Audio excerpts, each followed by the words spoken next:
Trolling, it is a term that is relatively new. It's a verb, right? It's not describing a mythical cave-dwelling creature. It is describing someone who goes online for the express purpose of humiliating, harassing, provoking someone else. Particularly Twitter is an environment where trolls thrive. There's just something about the digital medium, a digital means of communication where you're not communicating synchronously, where you're talking like where you hear immediate feedback. It can take place over a longer period of time, and it's disembodied communication. The person is not standing right there. You can't see their facial expressions when they react. You're not able to look in their eyes, shake their hand. You don't share the same space with them, so it's kind of more impersonal in that way. And so in that kind of environment, the troll thrives, because the troll will say things on social media via text message that they would never say to someone face to face. They actually prefer it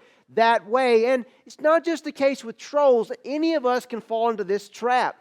Any of us, because the nature of digital communication, text messaging, social media, whatever, things that would be better to be communicated in person, that even though they might be hard to hear, it's probably something that we need to have a conversation at least over the phone about, but probably better in person. But it's so much easier just to send that text message. It's more convenient, and it gives us absolute control. We can go back and delete whatever we didn't want to say. As we're texting, we want to make sure we say it just right, so we have the right emoji there that communicates our feelings about what we're trying to say, so that it's trying to make it as clear as we possibly can.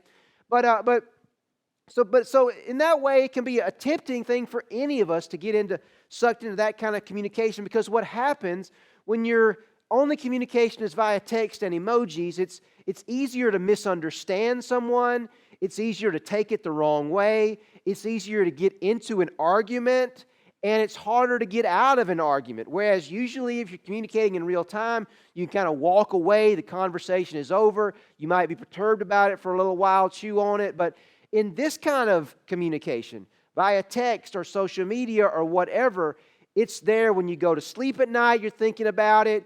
If you slept that night, you woke up the first thing in the morning thinking about it, and it doesn't end. It's not over. There's another message later. It just gets drawn out, and so it wears us out emotionally. We're more distracted when other things come up, when other things happen. And here's where it starts. Here's where it starts with the troll, with a person whose goal is to intentionally provoke you. Because you see, there is a trap here, and there is bait that is set for the trap. And here is a troll's bait.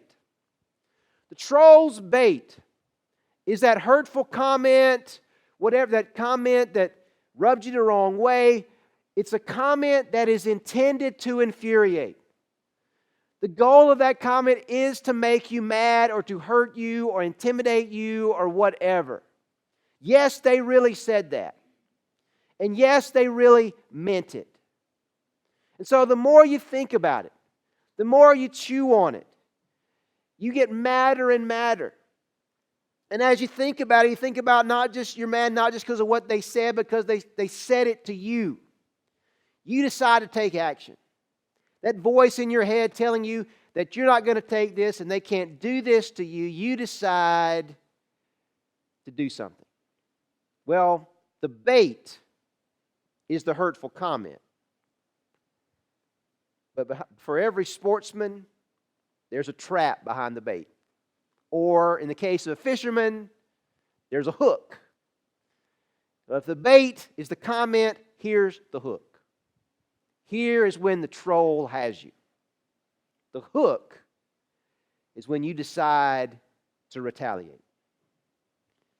You decide to hit back. And the reason that it's a trap, that's when you're hooked. When the troll wins, is because you've lowered yourself to their level. You've got down on the level of the troll. In a sense, really, you've lost any moral high ground that you had. And here's the real danger, is that if you've chewed on it and you've decided how to strike back, their comment was intended to make you mad, and it did. And so whereas the troll, maybe for fun, for pleasure, for whatever entertainment they got from provoking you, but you're mad. And here's what happens when you're angry, is that anger can make that retaliation more severe than the provocation. Anger can trigger a retaliation more severe than the provocation. And so whereas they were just disrespectful in what they said to you, you got personal in what you said to them. And maybe they got personal in what they said to you. Well, you decided to cut them off entirely.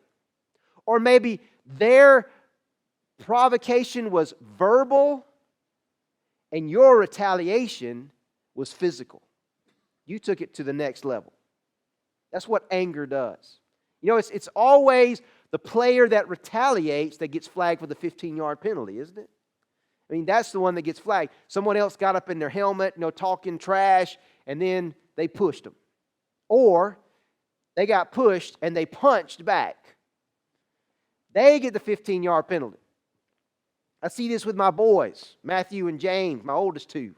Okay, Matthew's used to having all this, whatever he wants to do, he can do it. He's the only show in town, okay? So James now walking, James developing a will of his own, James getting up in his space, James wanting to play with his stuff. And so James not meaning any harm by it, Matthew sends a message. That message is to push him down or to strike him in some way. How this is just, I guess, it's just ingrained in the sin nature. To strike him, and at least maybe we've taught through discipline that at least now the striking is at least lightly, okay? But still, there's some kind of striking that's happening there, okay? The retaliation is more severe than the provocation. And here's where it's really sad, okay? Where that hit back is worse than the initial contact. Where it's really sad is where the retaliation is poured out on someone who had nothing to do with the provocation. Someone else. You were angry because of what someone else did, or maybe it's a circumstance that you can't change. Maybe it's something that happened at work. It's something to do with your company. Maybe it's something to do with the game. But you're angry, and so you take it out on somebody else. And a lot of times, the people that will take it out on is someone who can't fight back. Our spouse. Our kids. And they bear the brunt of your anger, even though they had nothing to do with it. Maybe you've heard this term, okay, when you get angry. Talk about dealing with your anger. Somebody will give you the advice, you sit around and you're venting all your frustration and you're talking about what makes you so mad, and you say, we shouldn't be really doing this, but what are we doing? We're blowing off steam. You just got to blow off some steam. You got to vent that anger. You got to get it out there.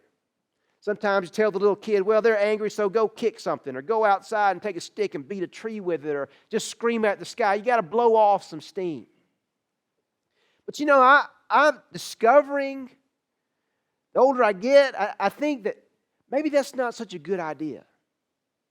Because as we get in the habit of indulging our anger, anger is like a drug.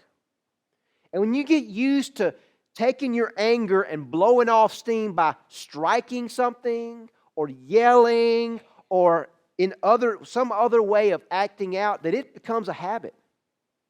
So the next time you get angry, you do it again. Or what initially made you angry, that whatever's causing you to have to blow off steam, it's still there. It hasn't been dealt with. And so I think probably a better word of advice, better than blowing off steam, is to just blow it off. Better than to blow off steam is to blow it off. Just let it go. Don't indulge that anger at all. Let go of that anger, because that anger is what is so toxic. Ephesians chapter 4, verse 26 and 27. It's one of the best verses in the Bible in dealing with anger, and it's going to be our theme verse for the rest of this series. Paul says, in your anger do not sin. Do not let the sun go down while you are still angry, and do not give the devil a foothold. That anger is toxic. And counselors and psychologists and therapists and people who study such things, even physicians, will tell you that of all the emotions that you experience, the one that has the greatest capacity to impact you negatively in terms of your physical well-being, in terms of your blood pressure, in terms of cardiac disease, and even other things like cancer, that anger, above all other emotions, anger is the most toxic. Now, the Scripture says, in your anger, do not sin. And so the implication there is that not all anger is a sin. And I think that's true. Anger is an indication that you care about something. That it's something that's important to you. Something you're trying to protect. Something you maybe feel is violated or is about to be violated. And I would say there are times when it's a sin not to be angry. You should be angry. We see in the Bible people run the full gamut of emotions. We see that Jesus gets angry. That God is described as being angry. And so anger itself is not a sin. But it can become a sin. One of the characters in the Bible who probably is one who we see the best picture of his heart, of his emotions. We see him run the full gamut of emotions. One of the most charismatic figures in all the Bible, the Old Testament great king of Israel, David. And we know a lot about David's heart from the Psalms that David wrote, which are prayers and are in the middle of your Bible. And there's a lot of Psalms of lament in there, which are Psalms of angst and Psalms of sadness and struggle. And David pours his heart out to God. And we see in the midst of all that, there's questioning, there's doubt, despair, there's anger. And what you may know about David, you may know that when he was a boy, when a young boy, he killed the giant Goliath. But what you may not know is that after David killed Goliath, maybe around 16 years of age, that he went through a season of struggle. He became a great general, a great warrior, led the armies of Israel to victory. But David came to be harassed by a troll. And that troll wasn't just any ordinary person. That troll was David's hero. He was his mentor. It was a man who was like a father to him. In fact, he was a father to God's people, to the whole nation, and was David's father-in-law, the king of Israel, Saul. Saul, for whatever reason, became jealous of David. He heard the people praising David for the great victories that he was winning for Israel's army, and so Saul became jealous, and he saw David as a threat, and he started making threatening moves toward David, believing that he was trying to undermine him. Looking back on the story of Saul, we see that Saul displays many of the characteristics of someone who may have been suffering from mental illness. The Bible describes Saul as suffering from the affliction of an evil spirit. But whatever that it was, Saul turns against David, and David has to run for his life. He has to flee. He becomes convinced that Saul, as a troll, not only wants to harm him or to infuriate him, he wants to kill him. And so David runs for his life. And there are some men who gather around David because he's exiled, he's excommunicated from the army, and David's people he fought with, they're devoted to him, and so they come to him, and so David develops kind of a following out there in the wilderness, and time again, David demonstrates that he has no ill will towards Saul. In fact, on one occasion, David is on the run, Saul is following him, trying to kill him, that David and his men are hiding in a cave, and Saul actually comes into that cave. And David has an opportunity to kill him. And his men are saying, here's your chance. Kill him now. And David says, this is God's chosen king. I have no right to kill him. And Saul leaves the cave and David comes out and says, look, I had a chance to kill you and I didn't. And Saul looks up and he says, he's immediately struck with remorse. He's a very conflicted character. And he says, is that your voice, David, my son? And he says, what was I thinking? So he goes back home. He promises never to harm David. But David and his men know better. They know Saul's unstable character and they stay in the desert. The particular desert they stay in is called, after this, is the desert of Maon. And in the desert of Maon, or nearby, there is a wealthy man who owns large flocks and herds that are spread out all across that region. David and his men stay in the same vicinity. This man's name was Nabal. And Nabal, we find out, is a troll. In fact, the Bible describes him as surly and mean in all of his dealings. His very name, the word Nabal in Hebrew, means fool. So that will tell you a lot about his character. And so in this day, there were no police, there were no rangers to make sure everyone's flocks were protected, to protect everyone's property. There was nothing like that. And so everyone's property was subject to be vandalized, stolen, just as something would happen today. And so here's David and his army. David, being a respectable person, he respects Nabal's property. He sets up in the fringes of his property. Here's David, and it turns out that he and his men, his small army, they are like a protection for Nabal. Other people don't come mess with Nabal's flocks because they're not going to mess with David and his men. And so David is performing a favor, a service for Nabal. Where, well, as time passes, actually after all, they're staying in the desert, and David's supplies, we can imagine, will be running low for his men, and it's about harvest time or sheep shearing time, which had been in the early fall. David sends some men to give word to Nabal. And they send word to those who are tending Nabal's flocks to get word back to Nabal. They send word to say, listen, all this time we've been out here and not one member of your flock, not one sheep has gone missing of all of your flocks. We certainly could have taken them if we wanted to, but we didn't. So listen, how about as a sign of respect for the service that we've provided for you, why don't you share something with us? After all, we have done this for you. It would have been a common courtesy in that day, a gesture of hospitality for Nabal to provide something for David and his men in recompense, or at least as a sign of thanks for what they have done for him. And so David does so. And we're told in 1 Samuel chapter 25, verse 9, it says, when David's men arrived, they gave Nabal this message in David's name. Then they waited. That's not a good sign. They waited. And then they get word back from Nabal.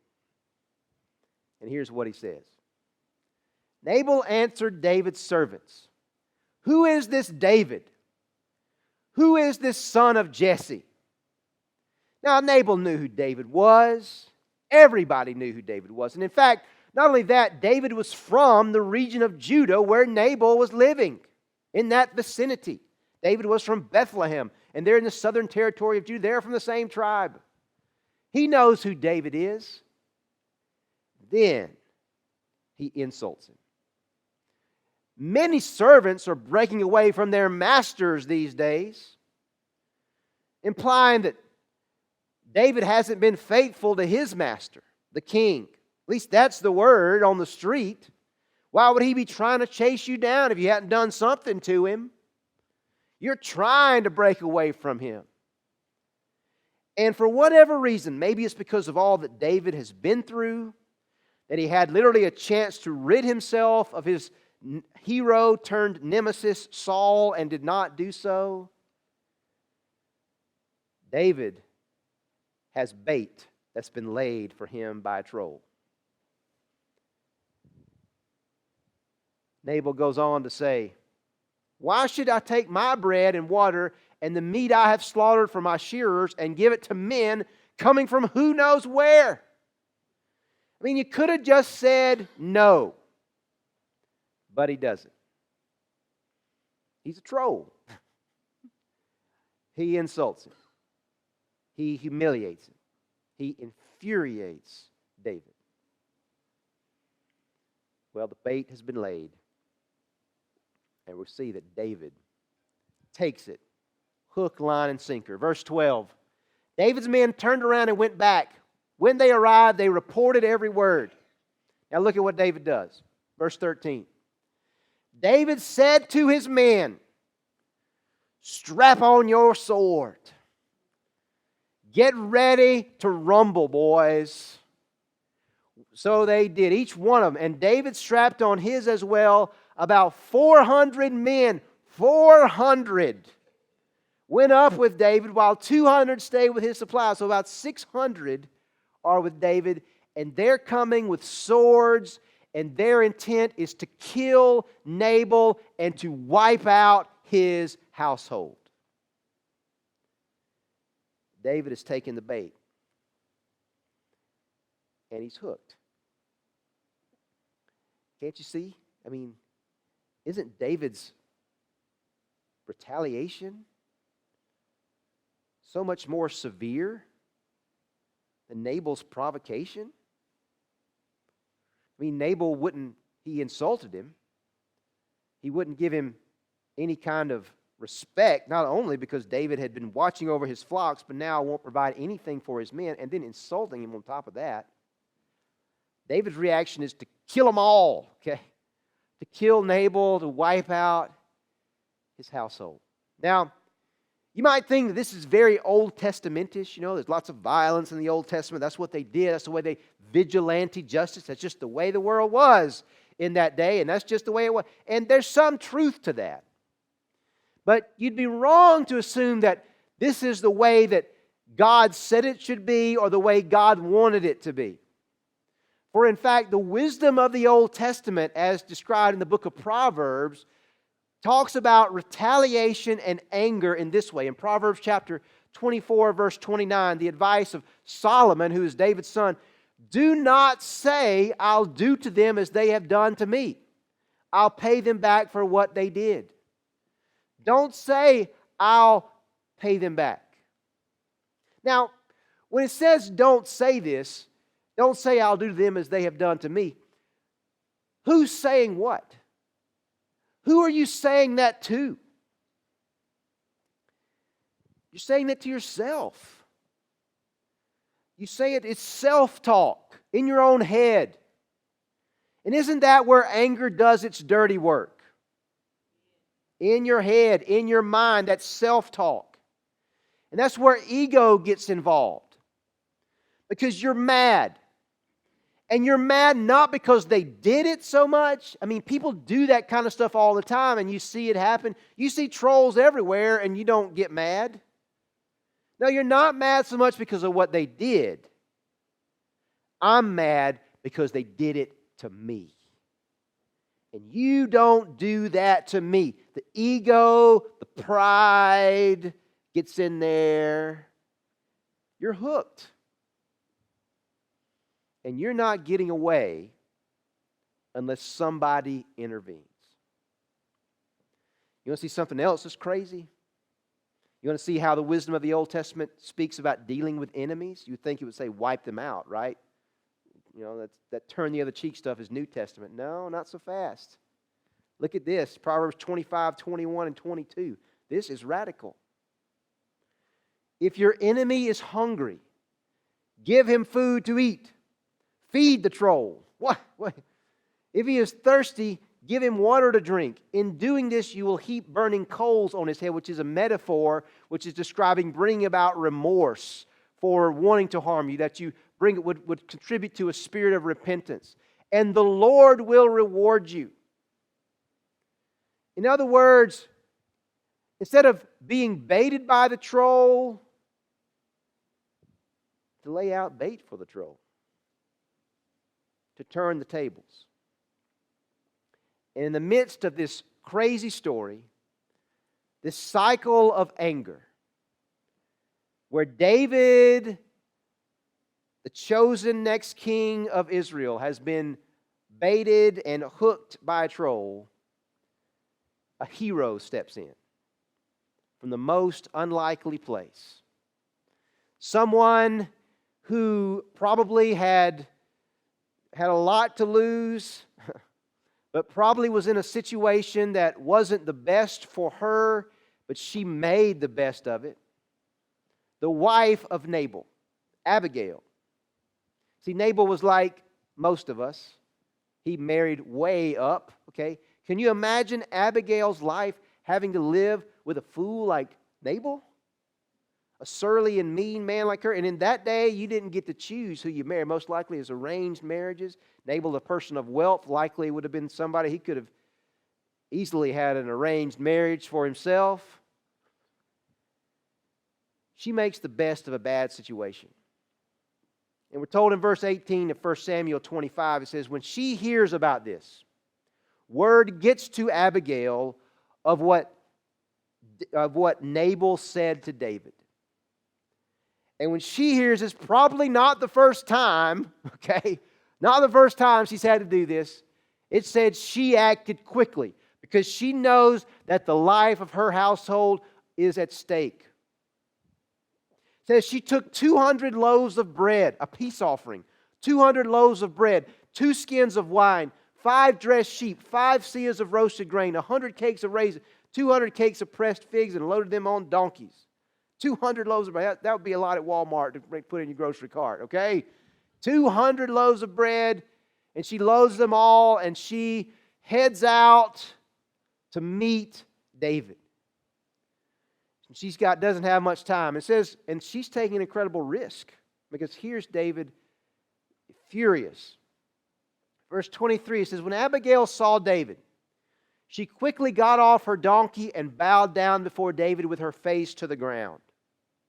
She fell at his feet, sign of respect to him, something he has not received from the members of this household to date. And here's what she says. Look at what she says. Pardon your servant, my Lord, and let me speak to you. She begins from an apologetic tone. Pardon us. Forgive us. She's taking responsibility for something she didn't do. She is stepping in the gap for someone who hasn't asked her to and doesn't even appreciate it. She's acting as an agent of reconciliation. Forgive us, even though she's done nothing wrong. Please pay no, she says in what a lot of you have probably said, please pay no attention to my husband. Pay no attention, my Lord, to that wicked man Nabal. He is just like his name. His name means a fool, and folly goes with him. And then she speaks directly to David. And she speaks words to remind David of who he is and of God's promises to him.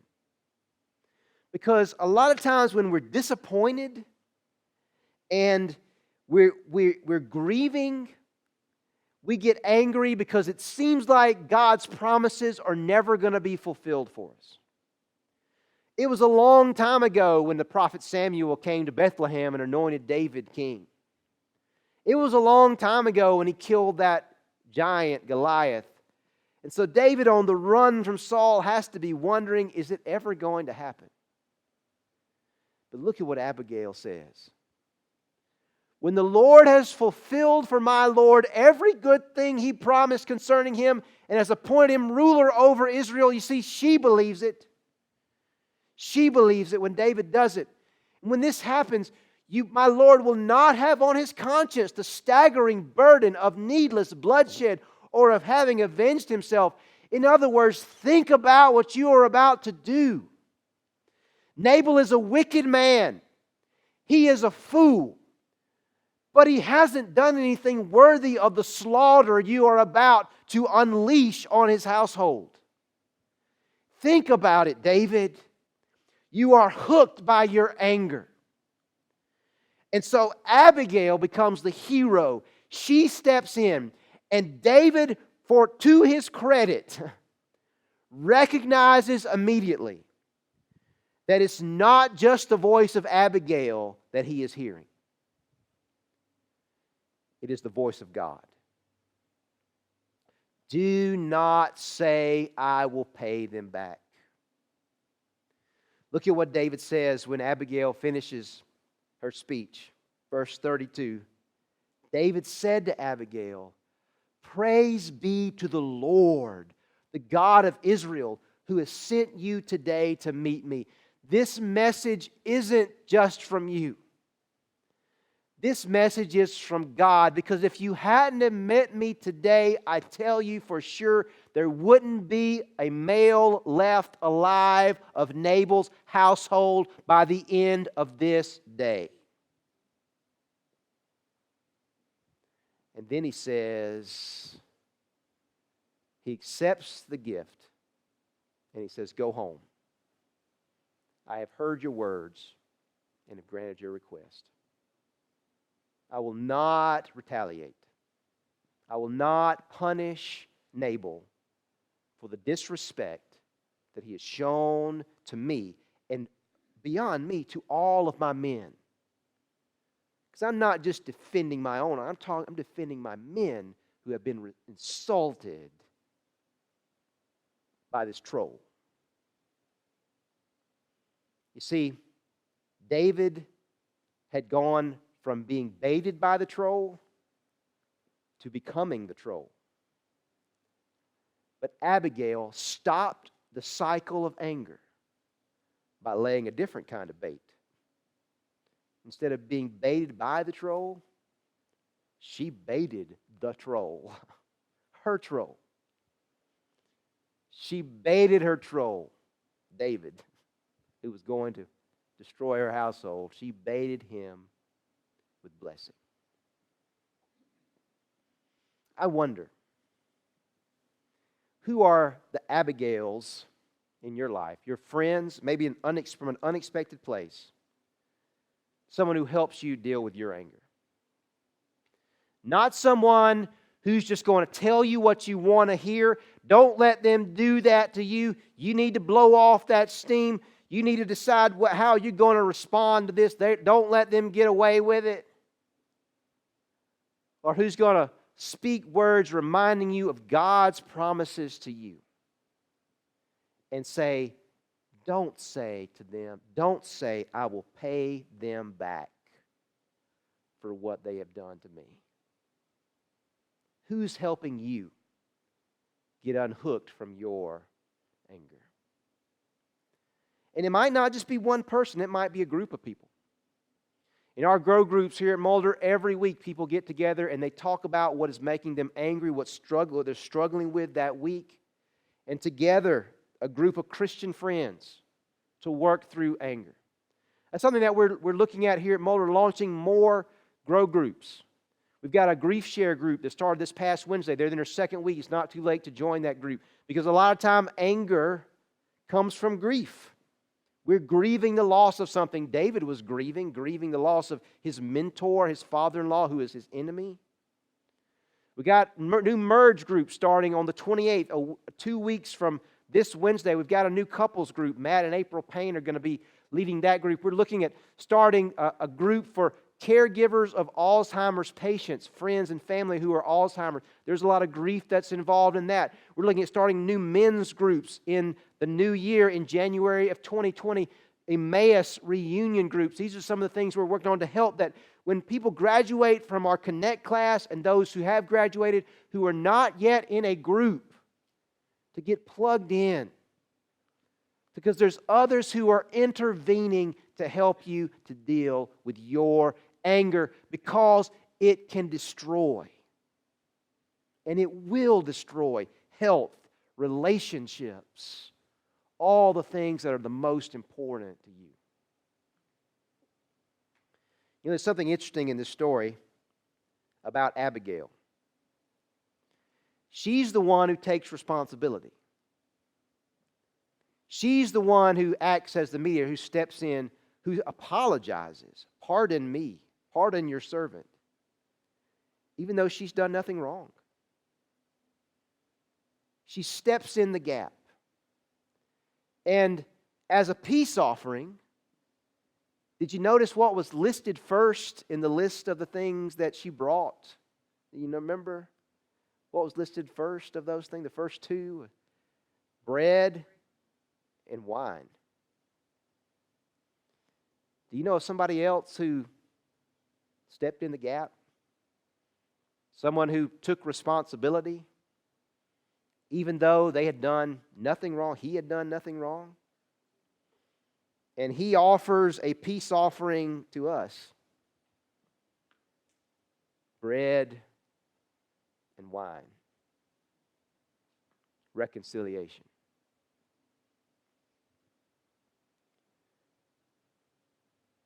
I had a seminary professor, my theology class in seminary.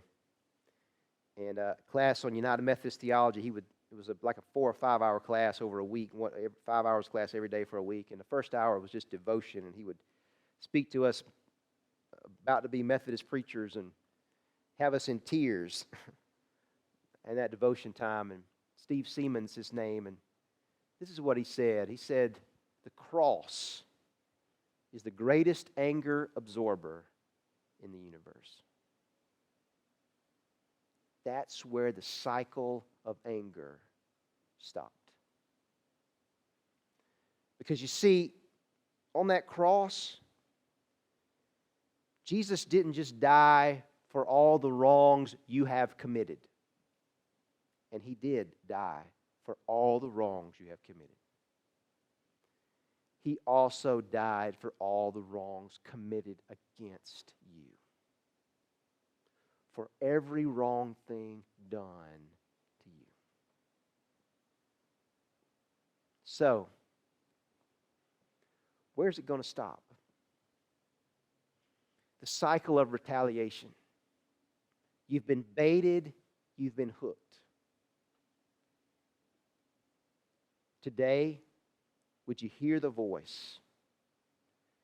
Don't say, I'll pay them back for what they've done to me. Don't say it. Instead, don't take the bait. Don't become food for the trolls. And could you decide today to leave your anger at the foot of the cross? The band's going to come up here and we're going to have a closing song in just a second, but maybe you want to take a step today. You don't want to leave here today without having dealt with this. Maybe you've dealt with it in the past and it keeps coming back, but you want to leave it there again. Leave it at the foot of the cross. Those nail-scarred hands of Jesus, He absorbed all that anger. Even though He had done nothing to deserve it. He intervened to save you from your own anger. And He's here today, and He wants to help you to find healing. So would you come today and experience the healing power of the cross of Jesus?